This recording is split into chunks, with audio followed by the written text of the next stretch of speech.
A warm welcome to everyone who has joined us today in this webinar to celebrate World Competition Day by CUTS International and CIRC.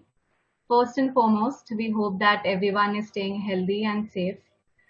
Celebrating World Competition Day has become one of the focused advocacy campaigns spearheaded by CUTS International and CUTS Institute of Regulation and Competition, which is CIRC. The theme for this year's webinar is Competition Policy for an Inclusive and Resilient Economy. And today's webinar is divided into two sessions. In both the sessions, we would have paper presentations, followed by panel discussions, and in the end, a brief sum up by the chair. So for this session, welcome remarks will be delivered by Dr. Arvind Mayaram. Dr. Mayaram is the former Finance Secretary of India and Chairman, CUTS Institute for Regulation and Competition. He had earlier held the position of Secretary, Ministry of Finance, and Secretary and Special Secretary, Ministry of Rural Development, Government of India. Currently, he occupies the position of Chief Economic Advisor to Government of Rajasthan and Vice Chairperson, Rajasthan Economic Transformation Advisory Council. Welcome, Dr. Mairam. So before starting the session, I would like to make an important house announcement, which is it is encouraged to for the audience to enter their questions for the respective speakers in the Q&A tab, which you'll see below, to make the session more interactive. Also, the session is being recorded and live streamed for everyone's convenience. Hope you all enjoy the session as much as we did in organizing the event. Now, I would like to offer the floor to Dr. Mairam for his welcome remarks. Thank you. Ladies and gentlemen, first of all, I'd like to invite you to join the session. Those who haven't, I hope they're kind of joining in quickly. And also to welcome all of you to the webinar, which is being organized to celebrate the World Competition Day, which was actually yesterday, but the webinar we are holding today. And the webinar is being held at a time when there is this huge issue before all the global policymakers, including those in India, as to how the economy should be brought out of the downward spiral it went into on account of the COVID and last 2 years of total lockdowns or intermittent lockdowns that economies have seen all over the world. We are also at the threshold of what appears to be the third or stroke fourth wave in different countries. It's playing out differently. And therefore, the discussion on competition as a tool for providing greater resilience to economy could not be more timely. In India, we have experienced the issue in a different way, because while we have a strong competition regulation in the form of the Competition Act, in the last many years there have been efforts to put in place competition policy, but we have not yet been able to succeed in having a policy which would be robust and encompass all the sectors of the economy and also the governance of those sectors through regulations which are done by the government through directly through its departments or through regulators. This experience we have seen has worked well. Because competition law is a subset of competition policy, and mature antitrust jurisdictions like the European Union, Australia, and Japan have constantly refined their competition policies to keep up with the growing and rapidly changing economy. In India, we have a draft policy which is still under discussion for past few years, and we hope that this would see the light of the day soon enough, because we believe that it would also, apart from other things, help in countering the rising unemployment rate.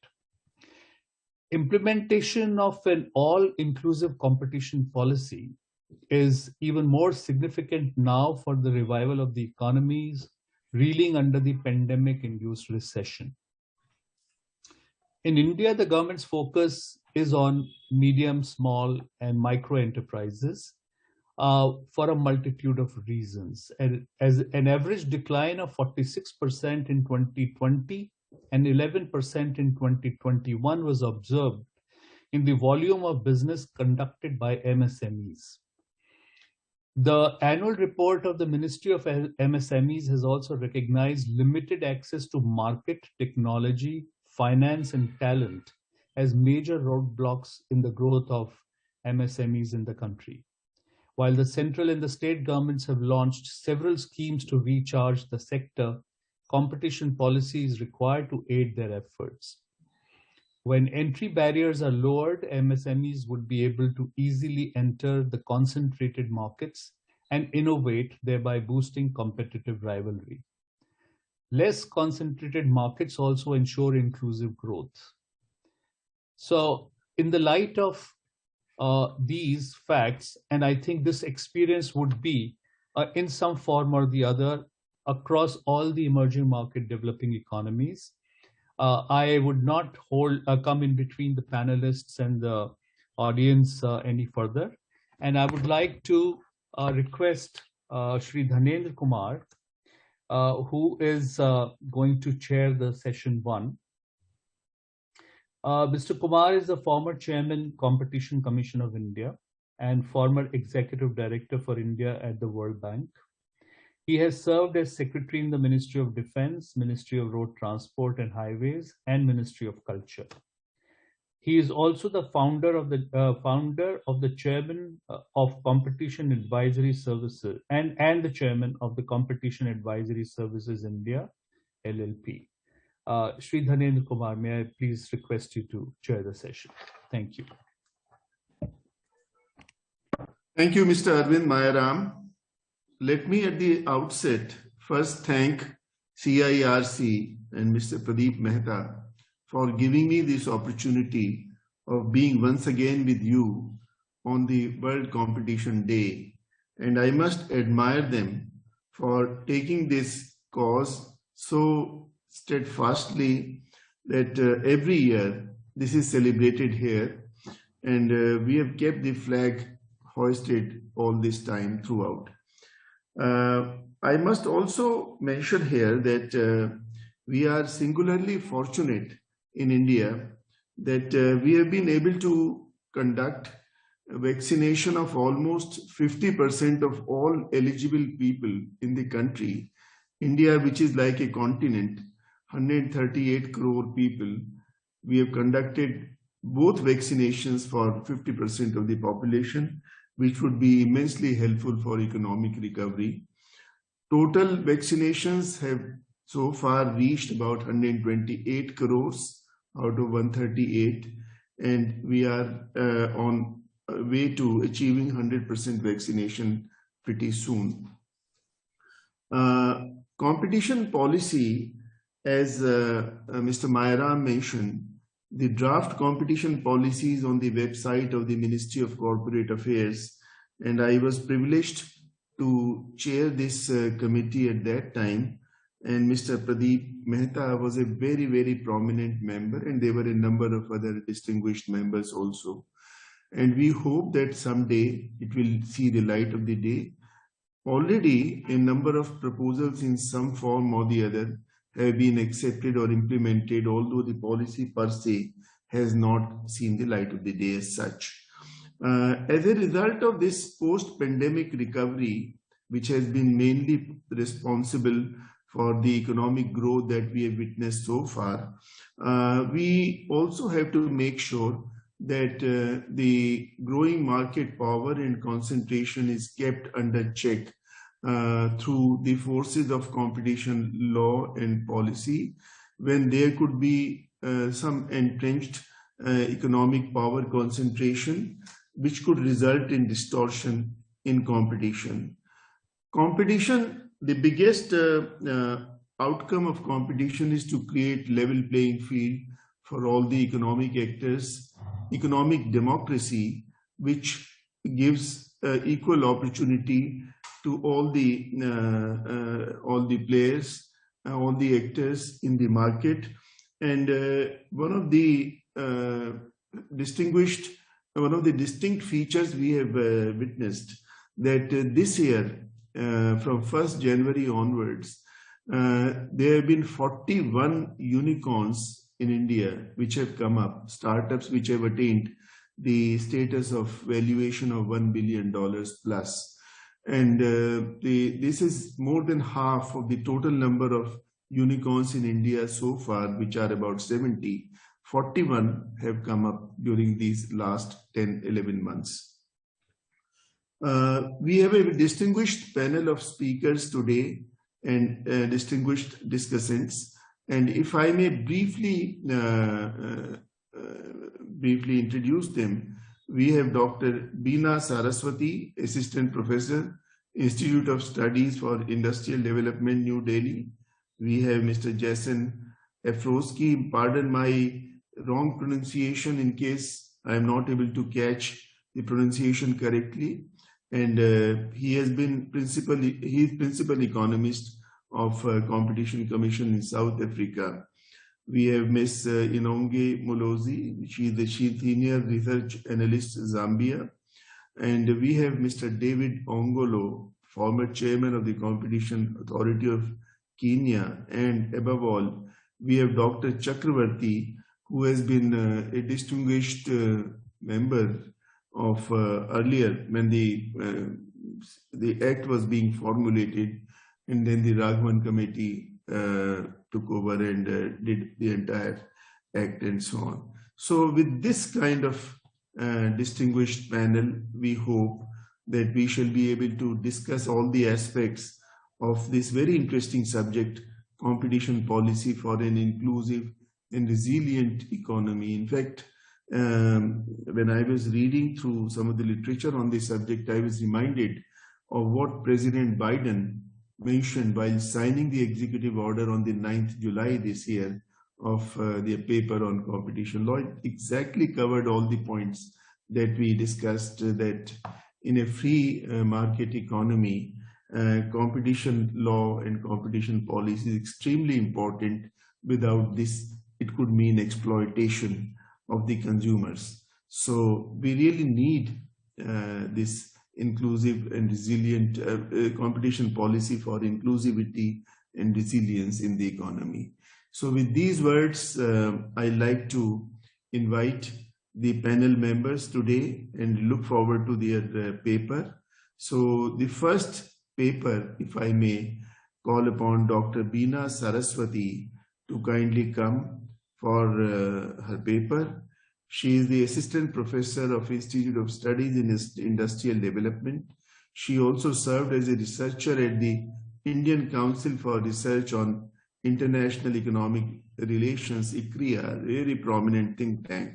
And the topic of her paper is Concentration of Economic Assets by Big Business Groups, Involvement in M&As and Competition, an Inquiry from India. So over to you, Dr. Beena Saraswati. Look forward to hearing from you. Beena ji, am I audible? Yes, sir. Yes. Can you hear, sir? Yes. The slide is visible? Yes, you are audible and visible too. Thank you, sir. First of all, thank you so much, CUTS, for organizing this event. And thank you, Mayaram sir, then Dhanendra Kumar sir, and all other Dr. Chakravarti sir, and all other speakers as well as audience. This paper, actually, this is dealing with the M&As undertaken by business groups in India.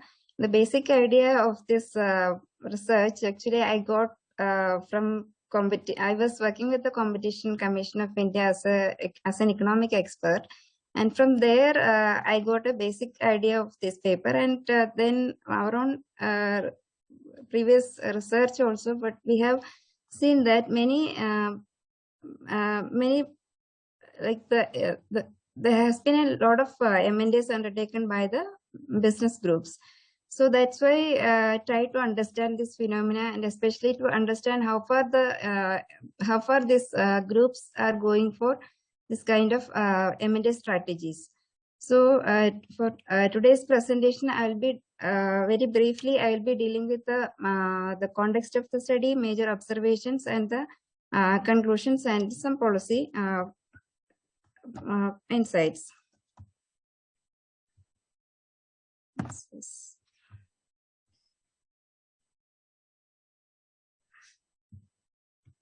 Sorry, some technical issue. Okay, the context of this study emerged in the background of the pre-MRTP regime, the MRTP regime, and also the competition regime. We know that there has been a lot of research found that there has been an increasing concentration of economic power with the top business groups in India. And including the study, the Monopoly Inquiry Commission report came up with the data and results that came up with the evidence for a high ownership-wise concentration as well as the product-wise concentration. But it was the terms were different. But in our competition point of view, this was mentioned. And when we talk about the business groups, two important concepts becomes important. That is the business power and economic power. Now we are talking about the market power alone, but the business groups and any large business, when we talk about, we have to also think about the influence over the control over the economy. We have to think about, and in that context, the MRTP Act 1969 came into being, and with the major aim of preventing concentration of economic power,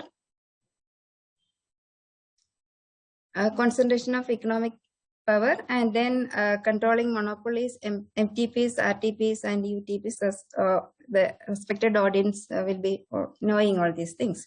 And after that, there has been a lot of apprehensions on the functioning of MRTP Commission as well. And there was evidence for high concentration of economic assets among a handful of business groups. And all this led to the amendment, and also due to the changed economic scenario, it led to the amendment of MRTP Act in 1991. And the amendment.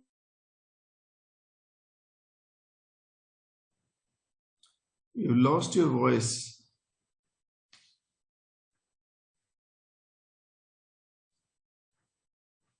You lost your voice. Can't hear you.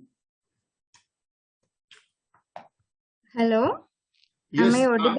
Yeah, now it is audible. Okay, sir. So the point which I was telling was the MRTP Act was formed in the backdrop of the large number of some of the studies which pointed out that there has been an increasing concentration of economic power, and also the product-wise concentration was also there.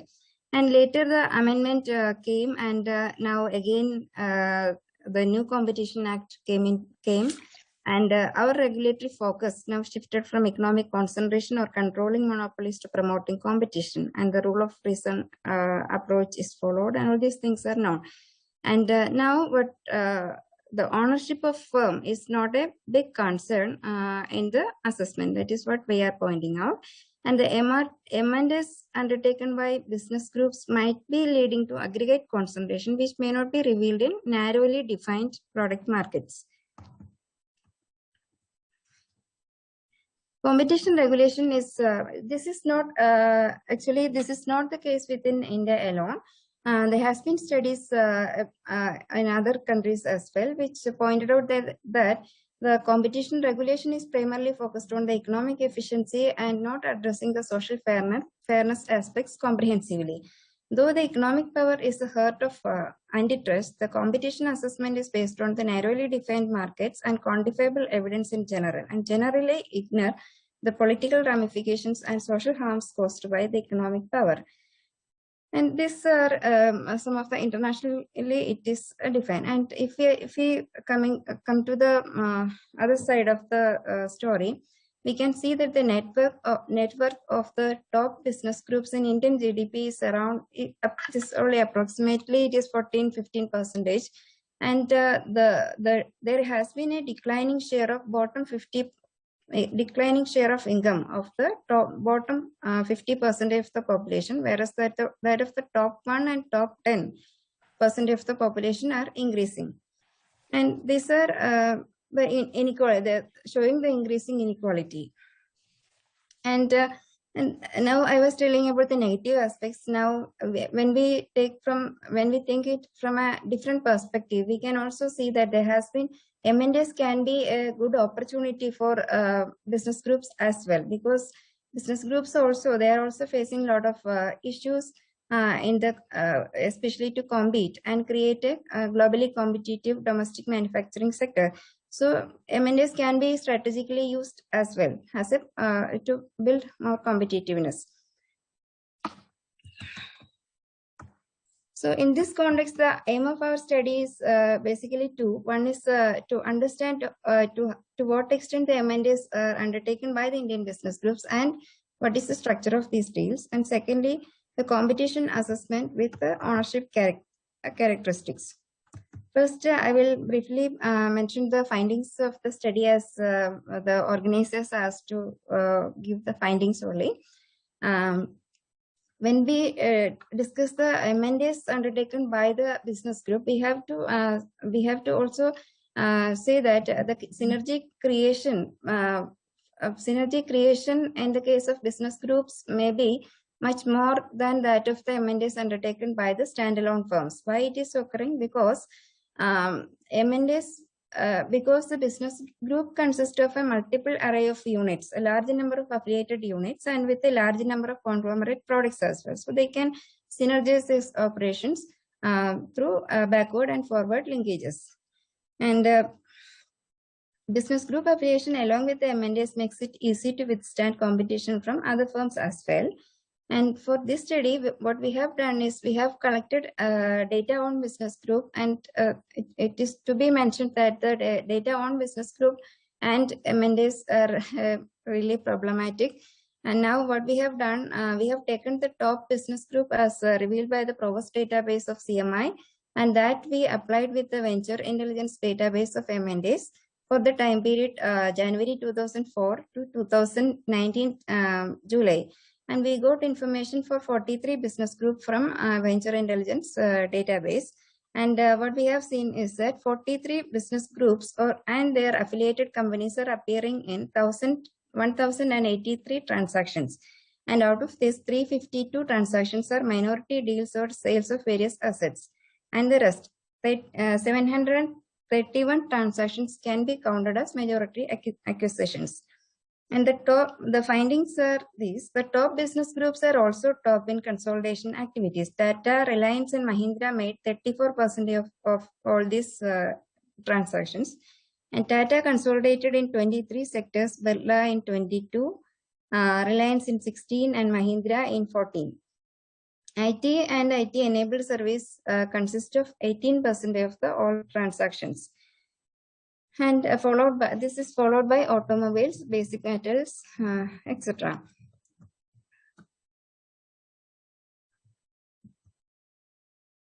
And now coming to the ownership-wise concentration, and we have to also think the other side of the story, that is on the business group side. One of the studies undertaken by Sudhajit Majumdar mentioned that there has been a presence of multiple affiliated companies in same business segments. So same business group are present in same, multiple affiliates are present in the same business segment. So like that, the Tata has 18 companies in basic metals, 13 in machinery, 23 in motor vehicles, and so on. So for example, OP Jindal has 19 companies in basic metals. So many companies engage in similar business within this group, and related M&As are also very common, and all affiliates are not contributing substantial revenue for the same segments. However, they provide backward and forward linkages within the same segments. So ownership-wise concentration becomes important. And here one point made by Asim Chowdhury during the MRTP regime is also important. As the economy grows, the product-wise concentration may show a declining trend. And most importantly, the economic power exercised by the top business group is not only on a particular product or a group of products, but over a large number of economic activities. And what we have done, we have examined three subsectors like basic materials, machinery, and automobiles, and further disaggregated these sectors and tried to understand how the market share changes when we consider group elements. For example, in the ferrous metal segment in 2019, the top firms, that is Tata Steel and JSW, owns 20% of market share. Whereas if we consider ownership-wise share, that means a group-wise share, then it will become 35% and in terms of sales and 42% in terms of assets. And there has been an increasing presence of OP Jindal over time. And another findings from this analysis is that there are sector for basic ferrous metals. What we have seen is an increasing market share of the group-based firms. But whereas in some sectors, for example, motor vehicles and machinery, the market shares owned by the top business groups are declining. So there are sectoral differences also. Wherever, and another point is that wherever the presence of Indian business groups decline, there has been an increasing presence of foreign firms. I will show you.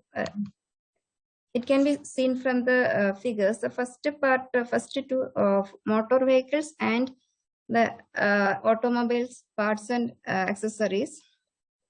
But we can see there has been a declining share of top business groups. And wherever there is a decline in the business group's share, there has been an increase in the foreign the market share of the foreign companies. This can be seen. I'm sorry that in one figure it is not coming properly. And the second part, it can be seen the increasing presence of the increasing market share of the in two other sectors, and where we can see the foreign firms' presence is declining. So that is the point. So nevertheless, the market shares are higher when we consider affiliate companies as a group rather than as individual firms. And this may be the reason why these firms could sustain in the market compared to the standalone firms. So the key message from the study is that the competition regulation is dealing with the market control and thereby focusing on the concept of economic efficiency and not comprehensively on the social fairness. And from M&A side, what we have seen is that there has been a substantial number of M&As undertaken by the business groups. And this we have also done a case review. And based on that, what we have seen is that M&As has been contributing not only to the capacity and market expansion, but also vertical linkages to the product profile of business groups. And the acquired assets of financially distressed targets are also contributing to strengthen the market position of some of the groups. The umbrella of business groups helps not to be taken over too. M&As should be strategically used by the groups to become globally competitive and strengthen their position in technology-oriented core sectors with employment and growth potential. And also, it is an opportunity to acquire strategic resources abroad. This we have seen in the case of Tata actually, while reviewing the cases. And nevertheless, it is possible that the business groups or such eminent firms to acquire top firms across various conglomerate products, which are normally approved by the regulator as there is no overlap. And this, in the long run, this particular group may have a greater control over various product segments. So it is not only the market power or market mechanism will become important in that context, even the political and social power and other things will also becomes more important. So the regulator should ensure economic and political power of groups are not leading to market imperfections. Thank you. It was a pleasure hearing you, and I'm so happy that you prepared this PowerPoint presentation, which sets the points in sharper focus and it was a great presentation. Thanks a lot for this. May I now invite our next speaker, Mr. Jason Aprosky. As I said earlier, my apologies if I'm not able to pronounce you correctly, your name, but do kindly correct me when you start speaking. Jason is the principal economist at the Competition Commission of South Africa. The great commission, great jurisdiction. When I was the chairman of the Competition Commission of India, we used to interact a lot and learn from each other's experiences. We have similar situations in the socio-economic setup. He was also manager earlier of competition regulatory economic practice in Genesis Analytics. The topic of his paper is the potential for a broader application of the substantial lessening of competition SLC standard, a very interesting dimension of the competition policy. So over to you, Jason. Look forward. Thank you so much. Your pronunciation of my name is more than fine. So let me just make sure my presentation is working. Thank you, everyone, and good day to all the panelists and everyone participating online. As the chair mentioned, my name is Jason Aprosky. I'm a principal economist in the Competition Commission of South Africa. And I'm presenting today broadly on the topic of a potential for a broader application of the substantial lessening of competition standard. But as with all research, it's ongoing, and it may develop further. So let me continue from there. Sorry, pardon, there's a bit of background noise here. Sorry, let me just, right. So, sorry, just 1 second.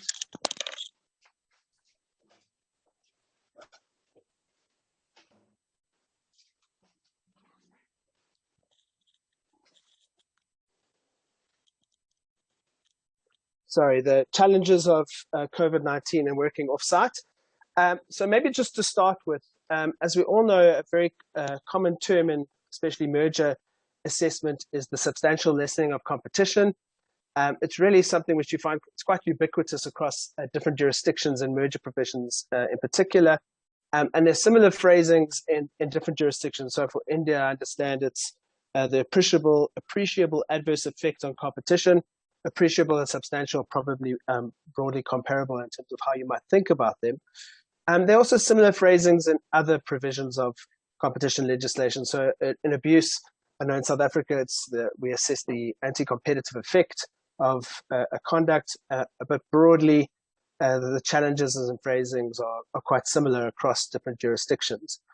The context for me thinking about this question of how we look at an SLC, how we actually assess a merger, what is the standard that we assess it by, and how do we interpret the standard, is really the context that's been particularly interesting when I think about this is really this global concern around under-enforcement. So there's a lot of research, and of course there's debate around it, but there's a lot of research around increasing margins of the largest firms across the world in different economies. And one of the theories is that this is symptomatic of an under-enforcement globally, that competition legislation and competition policy, whatever it was designed to achieve, is not doing the job we all hope for. And on World Competition Day, that's something we probably need to think about more deeply. So there are really two questions that we try to answer in our research. The first is really, at least from an economist point of view, I try not to stray into law. From a competition point of view or economist point of view, what is substantial? So we have this idea of substantial lessening of competition in the Indian legislation. What is appreciable? What does that really mean in practice? How should we interpret that? And then the second question is, given the way practitioners and authorities do assess the SLC, are there any gaps in enforcement from the way we typically tend to do it that point to a problem perhaps with how we interpret it? So the first point here is talking around substantiality. And the first point, which I think we can all agree with, is that substantial can't just be about magnitude. It can't be a simple thing that says in any merger, if a price effect is more than 10%, it's bad, and if it's less than 10%, it's good. There's no red line. It really depends on a few other factors, and we're trying to tease some of those out in this research. And the first point that we really show is that there's clear evidence, and I talk mainly from the South African jurisdiction, but I try to draw on others where I can. But the first piece of evidence we note is that distributive effects are already considered by competition authorities and practitioners. There seems to be an acceptance that distributive effects are important. So the idea here is that when we look at what is substantial, the impact on the poor is perhaps more substantial than the impact on the rich. So one impact, the same impact on the poor versus the same impact on the rich, you consider the impact on the poorest part of your economy or the poorest citizens as being more substantial. And there is some research into this, as well as some evidence of how competition authorities actually engage with this concept.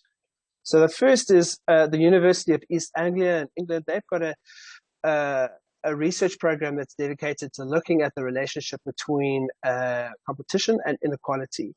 And one of the pieces of research which I've looked at is they look at mergers in the retail petroleum sector in Australia. I think it's in Perth. I can't remember where, but they've got some very good data that enable them to look at this question. And what they do is they look at these mergers over time and they say, look, on average, and typically as competition practitioners, we look at the average person, whatever that might mean. But they say on average, there's perhaps not much of a price effect from these mergers, at least something that you wouldn't think is significant. But what they were able to do is consider the price effects over time for different echelons of society, so rich versus poor and in between. And they did that by looking at the price changes in different areas, so poor areas versus richer areas.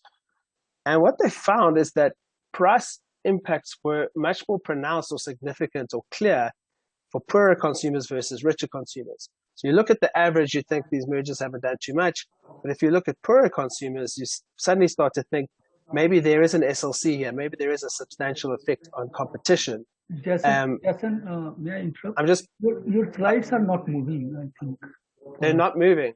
Yeah, I think you can exit the slide mode. Perhaps that would be better. Okay, what slide are you seeing at the moment? The only first one. Oh, I understand. Okay, so let me do it this way then. Is that visible? Yes. Okay. Let me just try and make it a little bit bigger by doing that. Okay. All right. So talking about substantiality, the other case that we note in our research is the CMA and the UK's the Sainsbury-Asda merger, which also the CMA placed particular focus on the distributive effects of that merger and the fact that the kind of products that were involved, it was dealing with petroleum and also the kind of basic foodstuffs that are essential to the consumption basket, and said, look, the impact on the poor is more pronounced here, and that's something that we need to be concerned about. And the other example, and there are a few more in the paper, the other example is prioritization of sectors. So competition authorities tend to prioritize certain sectors. It's often part of their strategic management of their resources. And the sectors that tend to be prioritized are sectors where perhaps would affect the poor more than the rich. So agriculture, agri-processing, but also sectors that might affect economic growth, employment, which is ultimately a policy concern rather than a competition concern. And a further example of this, moving on to the next slide, is the commission, a competition commission of South Africa, released an inquiry, a market inquiry into the cost of data services, so mobile data, essentially, in December 2019. And one of the things we focused on was what we termed anti-poor pricing. So if you look at that graph on the right, which I've just lifted from our report, this is obviously not a merger case, but it speaks to the point, is that on the left, you'll see the smallest prepaid data bundle you can buy, 15 megabytes at the time from this particular operator. The absolute price is, of course, very low. That's the blue line, it's quite low, but the implied price, the sort of cost per gigabyte or cost per unit, was very high. But if you look on the right-hand side of that graph, where you look at the biggest bundle, the 20 gigabytes, of course, there you find the absolute price is high, but the relative price, the implied price is really low. And importantly, what we established in the course of the inquiry is that this situation is not driven by costs at all. It's got nothing to do with costs, in fact. And what we found is that this is a symptom of a lack of competition in the market, that the poor were being exploited to a greater degree than the rich. And one of the specific factual reasons for that is that richer consumers tend to have alternatives outside of mobiles. They might have a fixed line at home, they might access free Wi-Fi at the workplace, but poorer consumers, who tend to be lower volume consumers, don't necessarily have those opportunities. But it really is a symptom of a lack of competition in the market. But the consumers that bear the brunt of that are the poor rather than the rich.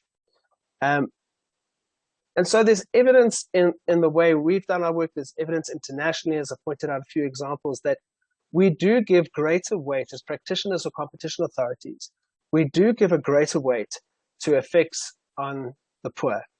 Poorer consumers, where they experience that SLC, where the competition effect affects them, we tend to give that a greater weight.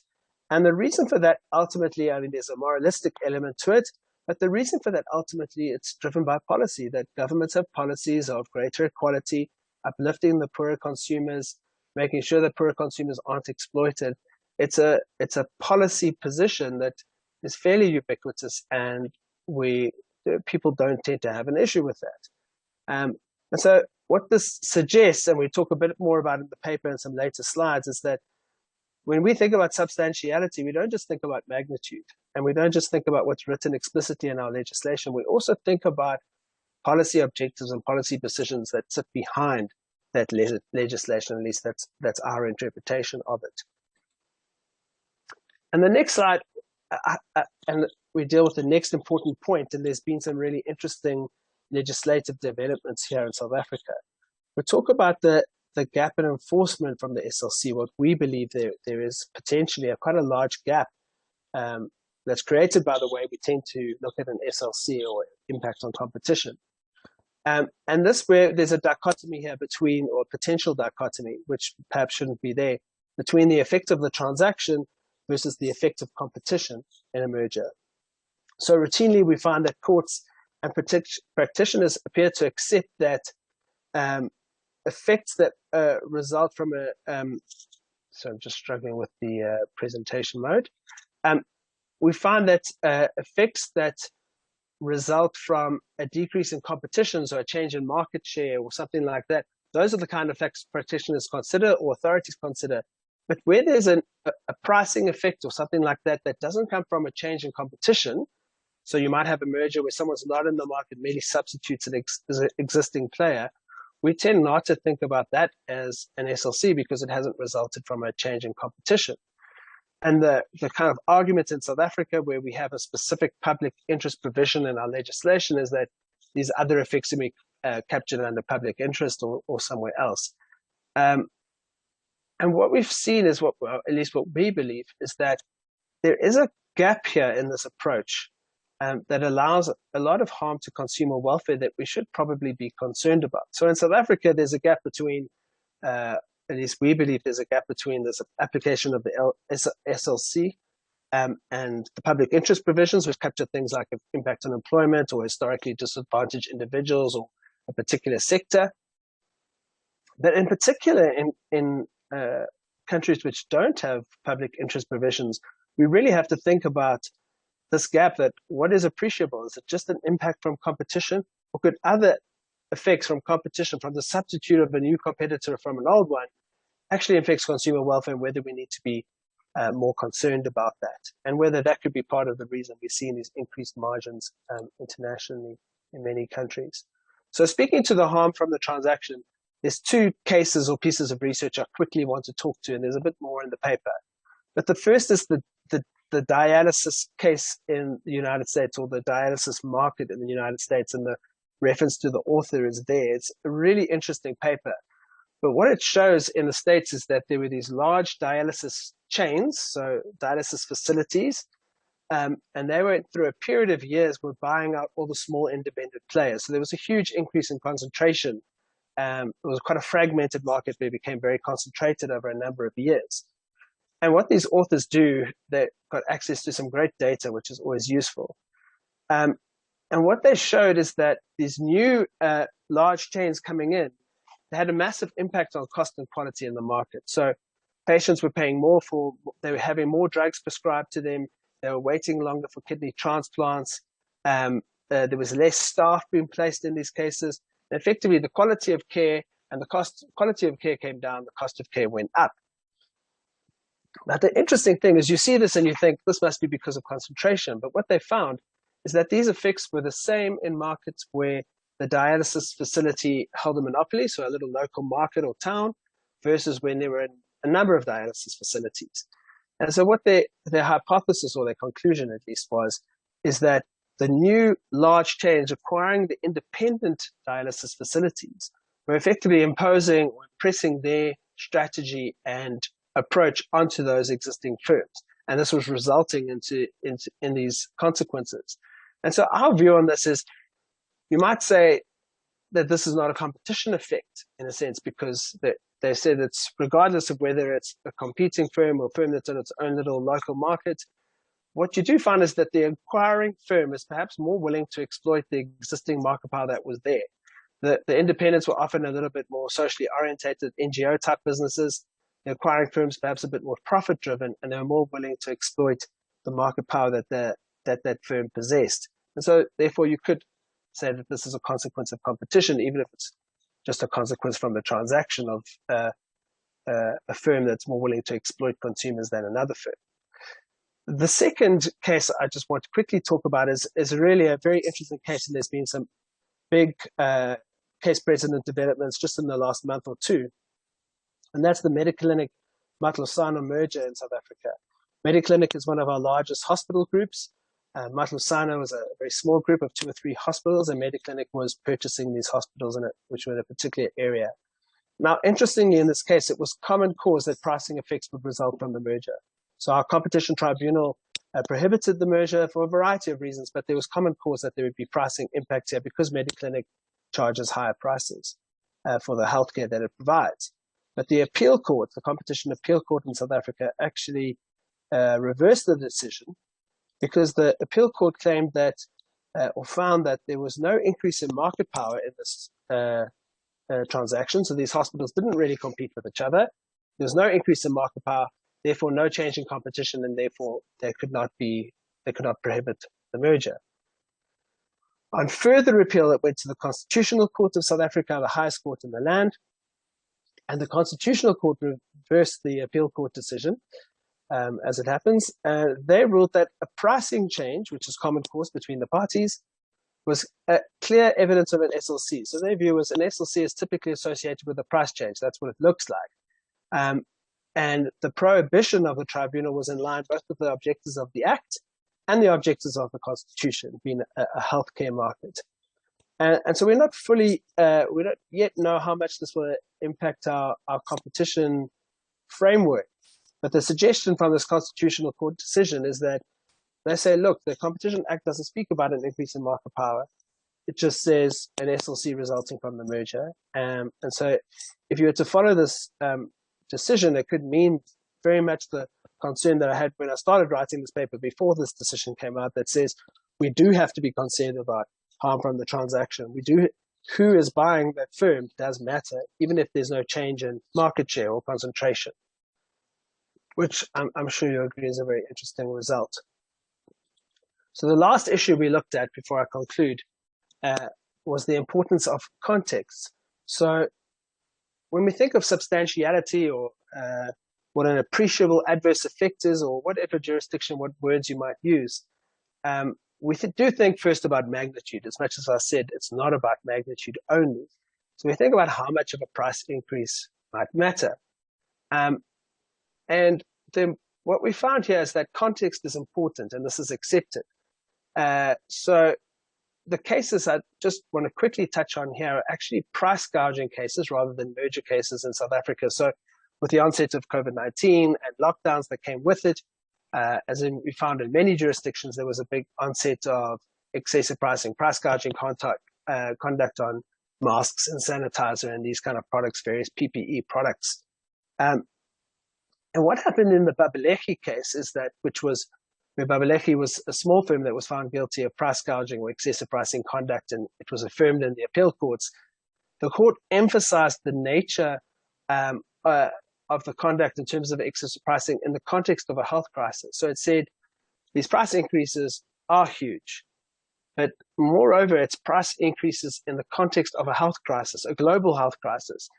And so it's very clear from the decisions that the context in which Babelechi did this made all the difference in terms of finding against it, that the context mattered. You know, that if that conduct was on a luxury good, it would perhaps have been viewed as less important, but the context was a health crisis, and it was on a face mask, which is supposed to prevent people from contracting COVID-19. So just in conclusion, look, I've covered the importance of distributive effects and the policy influence there. I've also covered this point that says, look, if we don't consider the effects of the transaction, even if there's no market structure or competition change, there's potentially a massive enforcement gap. And I think to emphasize in countries where there is no public interest provisions in the legislation, this is potentially a much bigger gap or much bigger concern compared to South Africa. I've covered the importance of context, but the final point I'd like to leave us with today is the following, is that what our research shows, at least my interpretation of what I've read, is that policy is indeed relevant to the nature and context of competition effects of SLC, or whatever the phrasing might be. Policy is relevant in the example of the poor and distributive impacts, in the example of health impacts around COVID-19. We all understand that, and when we think about prioritization of sectors, when we think about employment, for instance, policy is relevant to how we should consider what substantiality is, what kind of effect in competition matters. And I suppose my ultimate conclusion here, moving forward across different jurisdictions, is that perhaps our competition legislation should be more flexible in taking account of policy positions. Policy matters in terms of what effects matters. And we find that in South Africa that we've got a public interest provision which is supposed to count for these extra things, but it's fixed in time. There's no provision that says, you know, the competition body can also consider anything that's in competition policy or economic policy or public policy. And of course, I know there are arguments against that and broadening the scope of competition legislation. But what's clear from the research is that there are going to be consequences for consumer welfare if we don't have a legislation that's flexible enough to account for a policy and what's important in terms of current policy.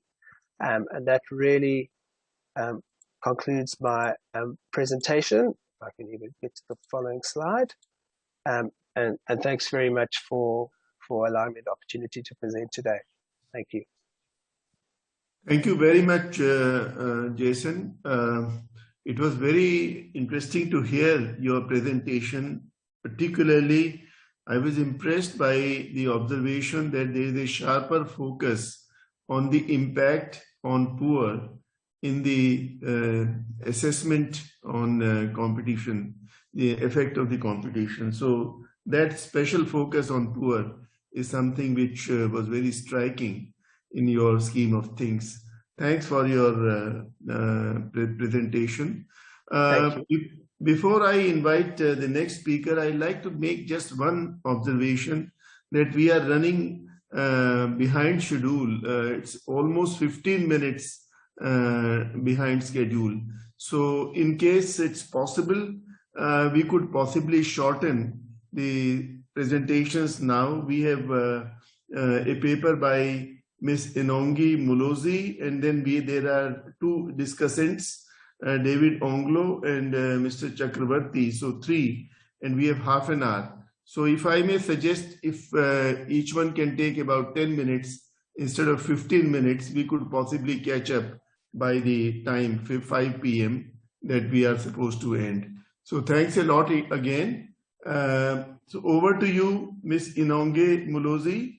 She is a senior research analyst in Zambia Competition and Consumer Protection Commission, and she is going to speak on the role of competition law and policy in contributing to a faster and more sustained economic recovery while ensuring that competition is not compromised.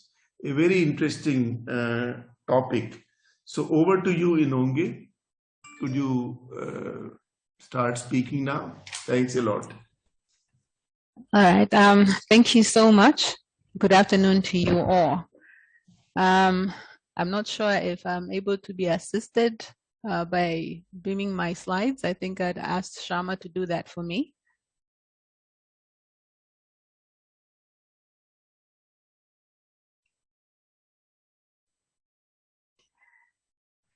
Okay, thank you.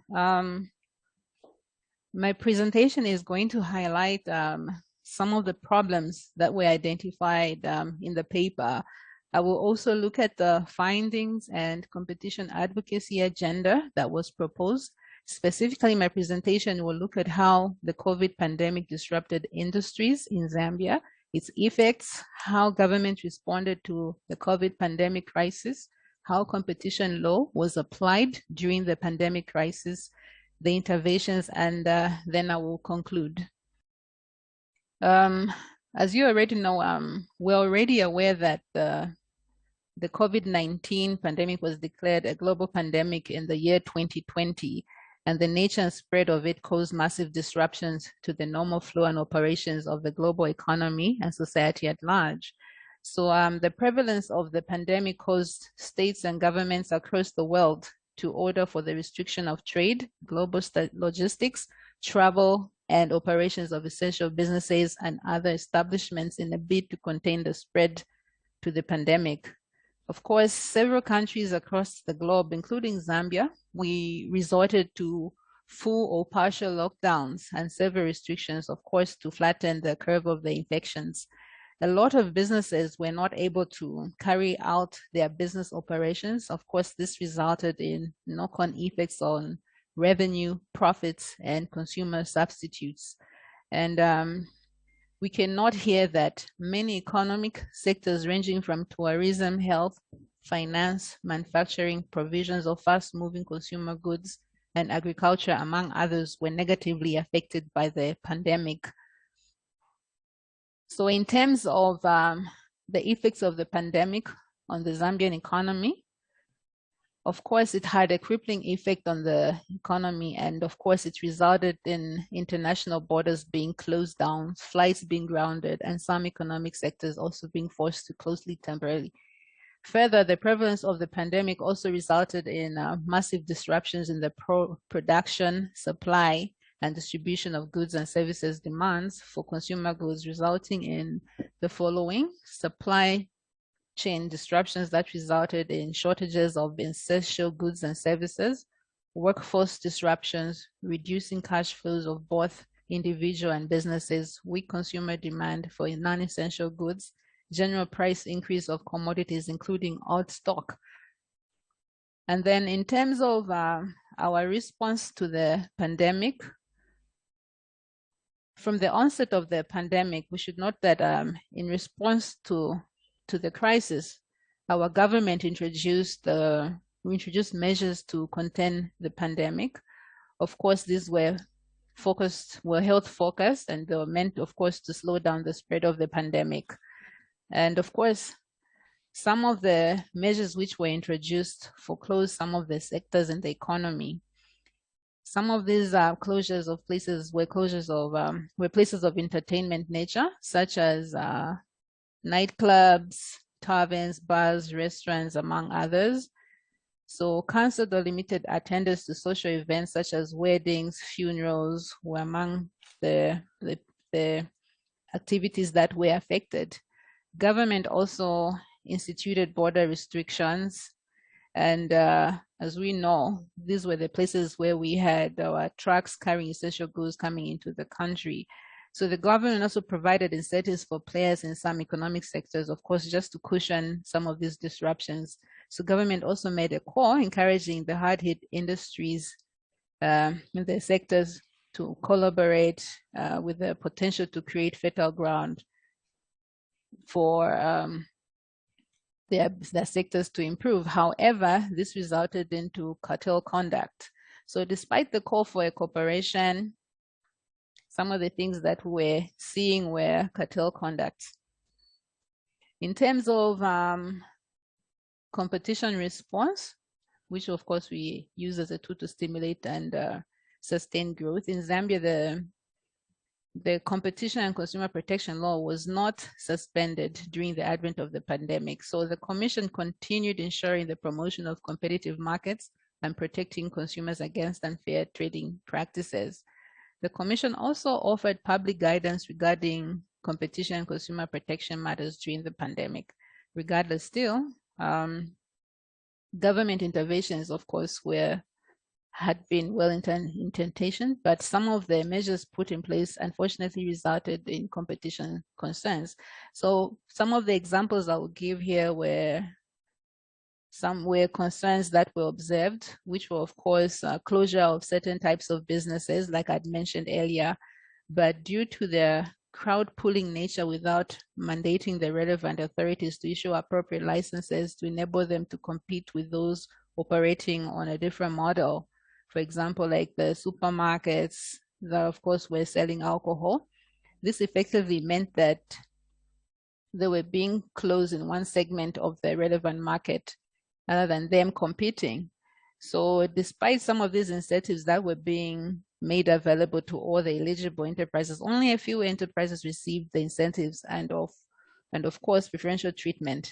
So the differential treatment, of course, it resulted in some sections of the market players failing to access the market or to have increased costs compared to other competitors. Similarly, the same call and encouragement for tourism industry players to collaborate and potential to create fertile grounds. This also resulted in another cartel conduct.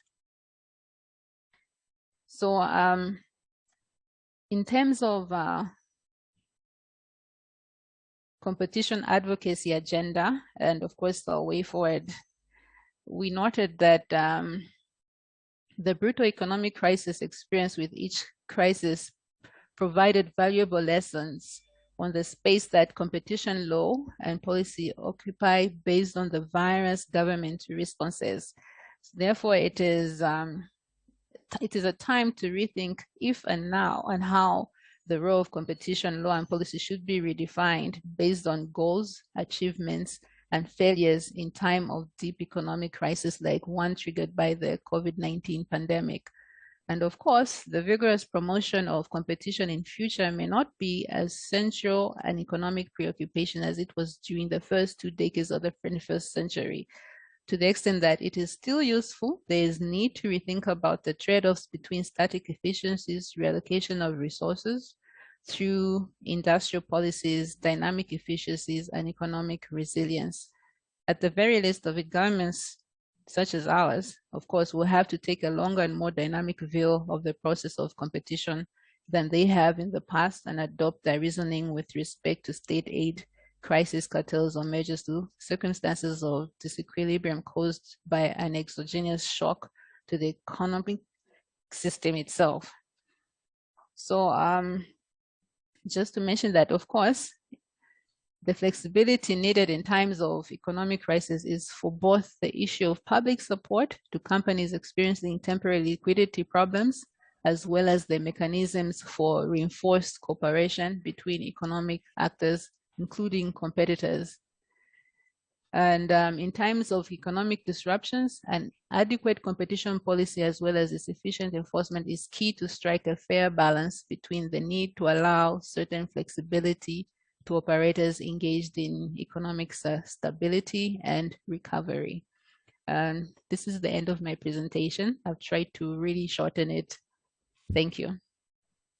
Thank you very much, Ms. Inonge Mulozi, and I really appreciate your shortening your presentation and not losing the flavor, not cutting out the substance.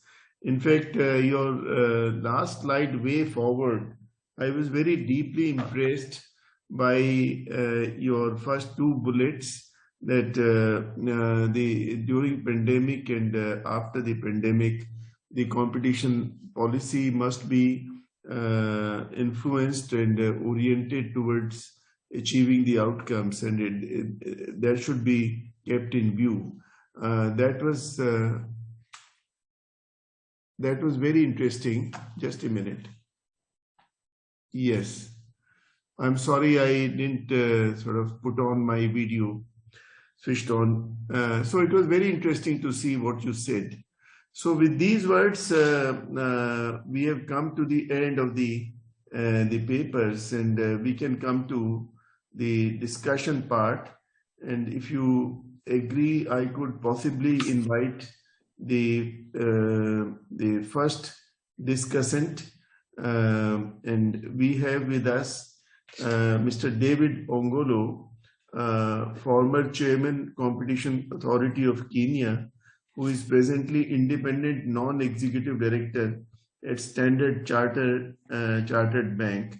So maybe we could invite him and request him to kindly share his thoughts as a part of the panel discussion. Over to you, David. The floor is yours. Thank you, Mr. Chairman. I think, first of all, it's really my great pleasure to thank CATS for organizing this very, very, very timely event in terms of really looking at some aspects of consumer welfare as we recently celebrated this very important day. What we've had this afternoon are three very, very, very interesting presentations, and I would perhaps really like to start with Jason and Tessa's paper, because for me, this has raised very, very, very fundamental issues with regard to consumer welfare. I really congratulate Jason and Tessa for really coming up with an issue that is very, very, very intriguing. The interplay between public policy and public interest considerations, as we narrowly normally consider this in mergers and acquisitions. I think that interchange and that discussion regarding that tension and the need to really look at the broader public policy issues when one is considering such issues during those considerations, I think is really fundamental. They've given very, very four kind of studies that really illustrate the depth of going beyond what would normally be considered when a competition authority is or examining mergers and acquisitions to really go deep and really look at the differentiated impact, particularly in relation to different types of consumers. And one reason I actually started with my brief comments on this is to later come back and look at Bina's very, very interesting presentation, which starts very well, but then I'll come back to that later. I think what Jason has really very, very critically analyzed here, and I really hope they'll be able to develop this with more examples and really challenge the policymakers, in this case, in the Republic of South Africa, to really try and unpack the considerations that are within the Competition Act in terms of looking at public interest considerations. I think by really giving us, and I think the example, the dialysis case in the US, or the way in which post-merger there was a very, very, very clear change in strategy by the acquiring firms, and in this case, to the detriment of consumers. I think is something that should really be considered when such mergers and acquisitions are considered. I really congratulate them for really delving deep into that very important subject. This brings me back to Bina's paper, which, when I started reading this, I was quite intrigued by the 1965 study that in a way BINA tries to replicate more recently. What intrigued me was the central place of medicines and pharmaceutical sector in that 1965 study, and the way in which over the years, when BINA gave a presentation, I was actually looking out at where this particular sector would have stood almost 35 years later. And this is something that maybe BINA or you could take a quick look at, because the way in which the mergers and acquisitions in 1965, pharmaceutical sector was right at the top. The cases where you have analyzed more recently, I noted that that particular sector does not appear. So I was quite curious in terms of what happened to more recent mergers and acquisition with respect to that particular sector. The main thing that made me start with Jason's paper is really what, and this is what perhaps I would suggest to BINA, or as she develops this paper going forward. She's given a very, very detailed explanation of recent mergers and acquisitions. But if you read her paper, and then you read Jason and Tessa's paper, there's a very clear link between structure and the performance in terms of effects, differentiated effects on different types of consumers. That is really something that I would encourage BINA to perhaps further develop and really analyze what has been the effect of the particular mergers and acquisitions that she examines in her paper in terms of the effects on consumers, prices, and that type of very, very important consideration. I think that is really something that would really be very, very, very interesting to look at. Without maybe not wasting too much time, I know we are running into a time constraint. If I looked at Barrett and Inonge's paper, very topical again, recent effects of COVID. We all know what the effects have been. We thought we were out of the woods, but what's coming up in the last 2 weeks perhaps is showing us that the worst is yet to come. And what struck me was maybe just 2 questions here. One response by most governments in terms of supporting the private sector have been quite a bit of priming the pump, supporting businesses. And in the West, of course, in some economies, this was as high as 10, 12% of GDP. Whereas in economies like in Eastern and Central Africa, the percentage of what government spent was much, much lower. So I was just intrigued to find out whether there was an attempt at the macro level, if Inonge or Barrett might know, what kind of share of government expenditure, say in the year 2020, are we talking about here? It's just something that crossed my mind.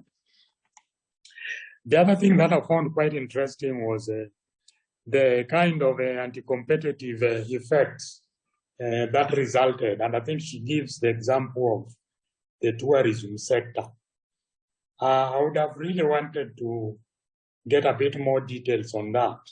Exactly what was seen as some of these cartel-like effects of the government measures as a result of some of the pronouncements that they made. I think maybe I could stop there. I want to talk on and on, but I think in the interest of giving my other co-panelists an opportunity to also talk, I'll stop there. Thank you, Mr. Chairman.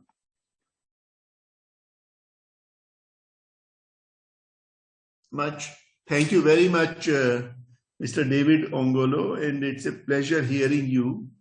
And also thank you for being mindful of the time constraint and giving a few minutes of your time to the next speaker.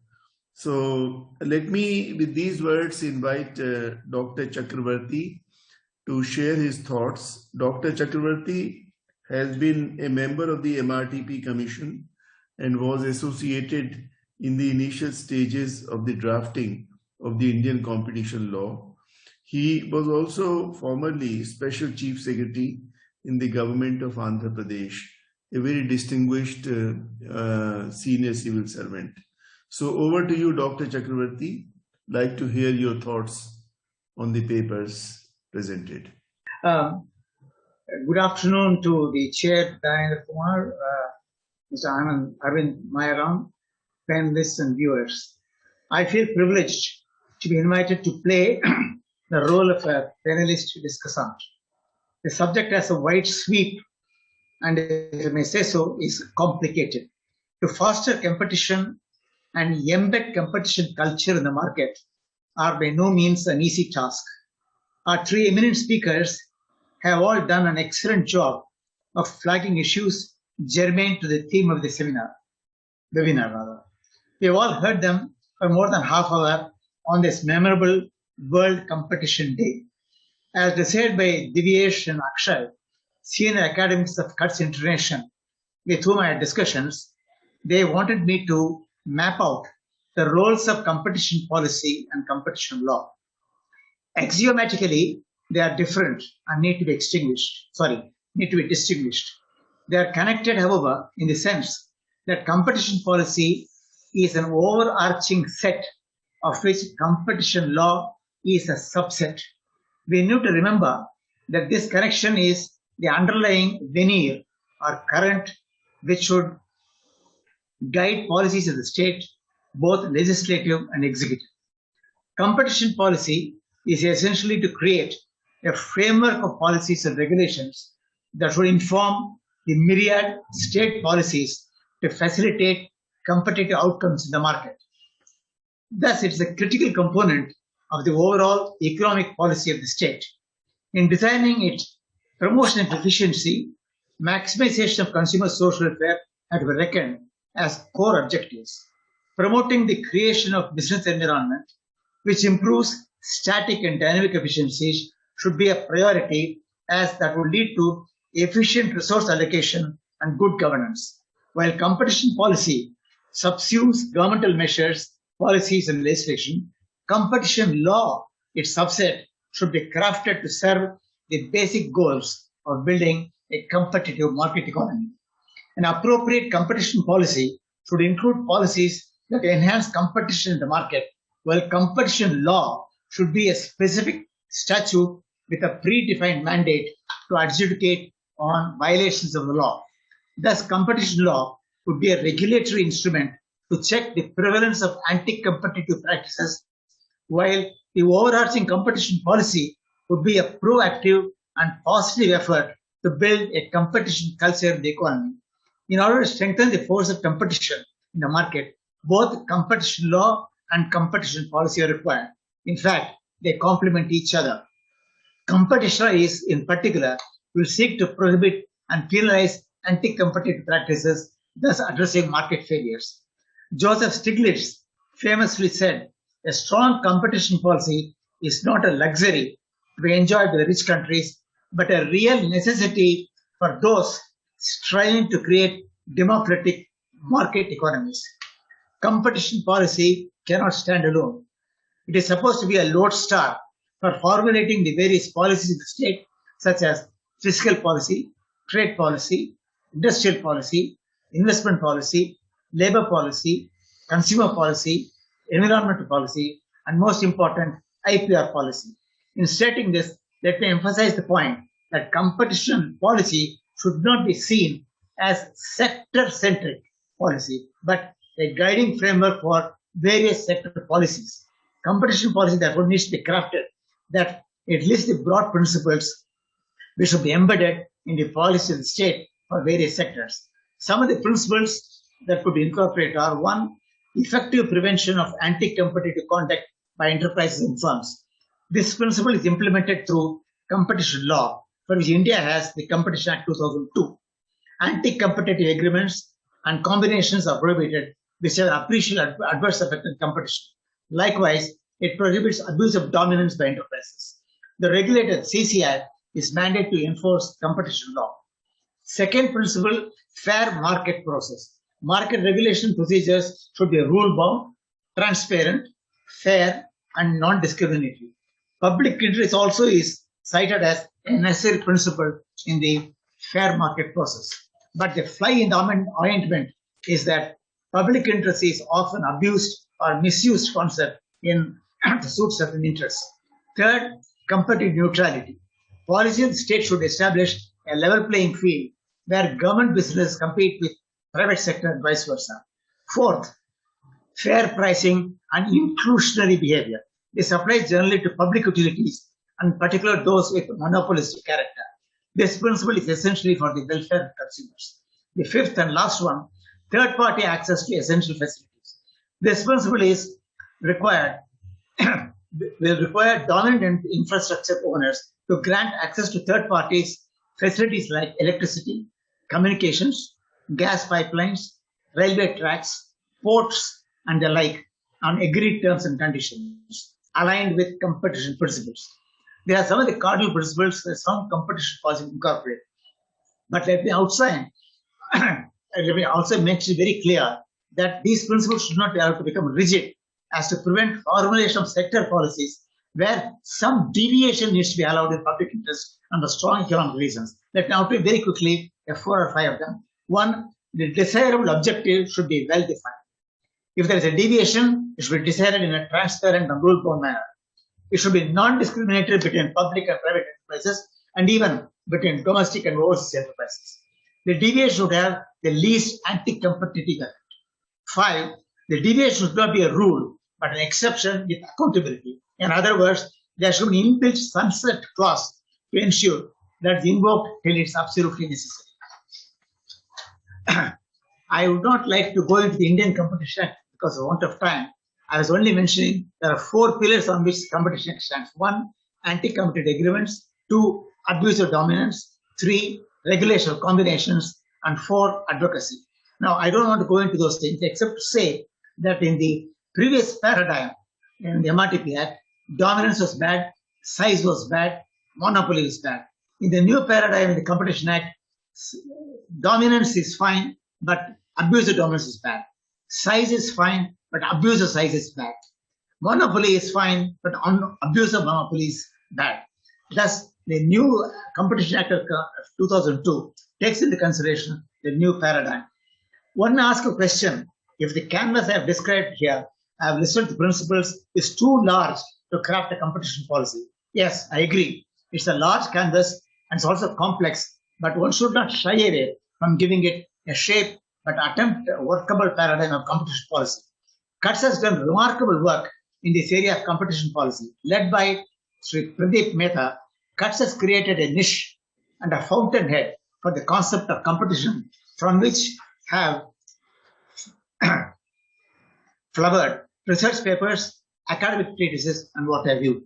Pradeep is a well-known, reputed expert in competition and related issues and has been acknowledged as a think tank by the WTO, UNCTAD, OECD, Niti Aayog, and many more.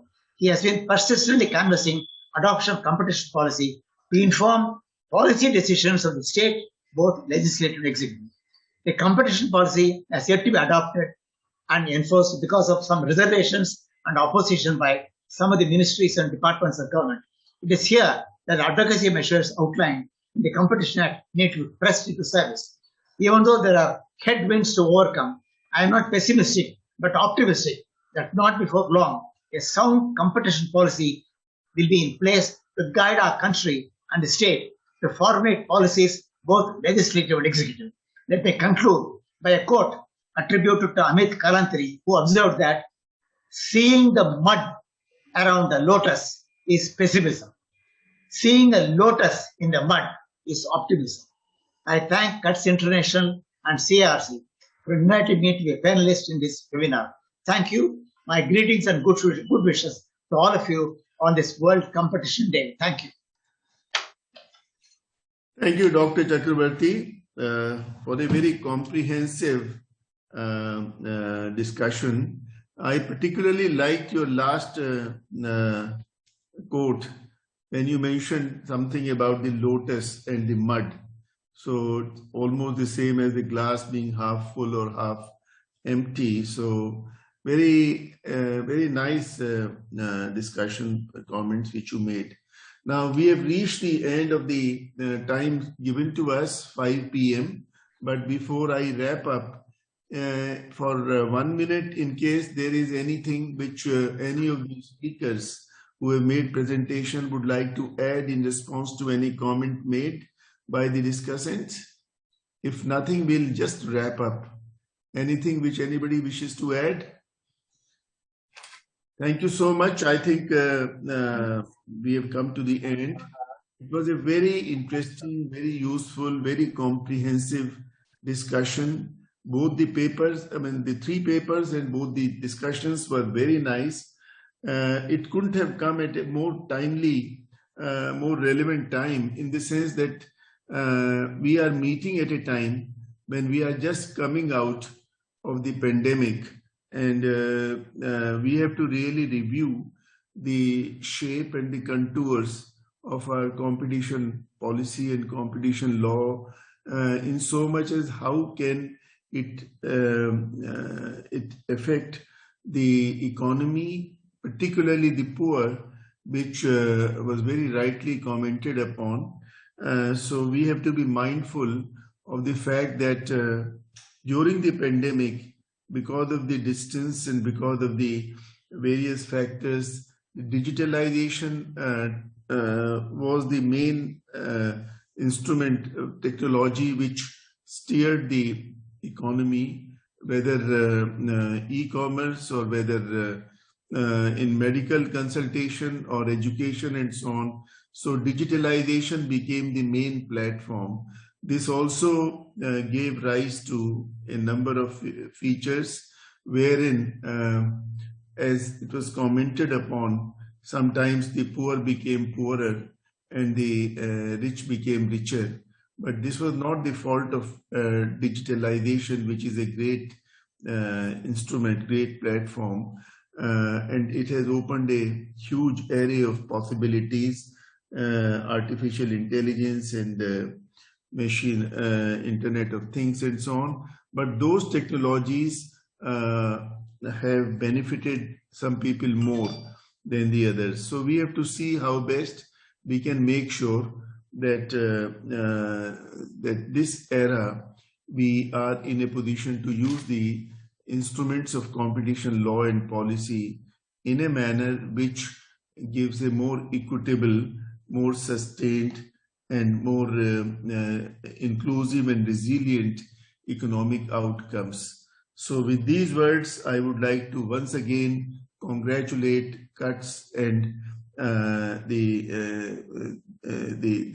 CRIAR for CIRC for keeping up the tradition of having this discussion on the competition day.